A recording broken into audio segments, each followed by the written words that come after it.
रोज ले बेलू जानू हफ्ता में आके रोज रोज ले बेलू हे जा बोला तो बोला कौन विटामिन के डोज ले बेलू जानू हफ्ता में आके रोज रोज ले बेलू हम भइलू बिया के घरे जाके गो राजा जी के तोरल सारिया राजा जी के तोरल सारिया उठला दरदिया पोरे लोहे लोहे बाथला कमरिया ओरेला खटिया परिसो राजा जी के तोरल सारिया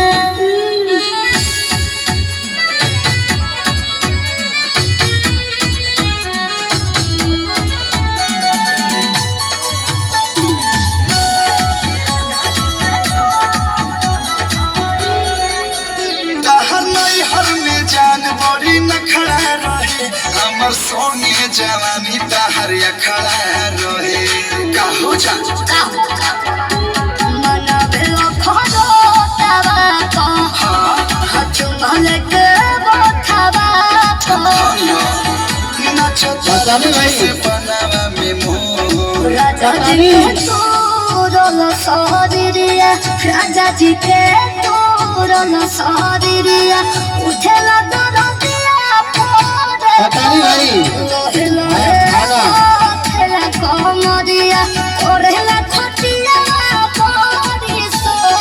राजा जी के तोरल सारिया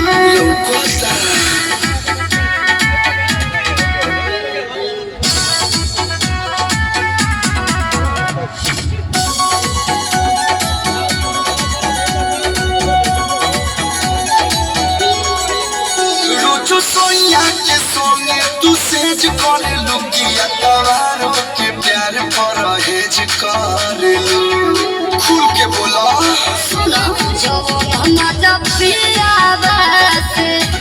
राजा हिम्मत के आवाज अच्छा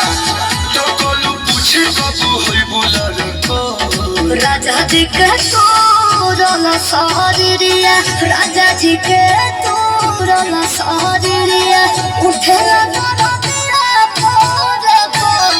लोहे लोहे बाथला कमरिया ओरेला खटिया परी होस राजा जी के तोरल सारिया क्या बात है।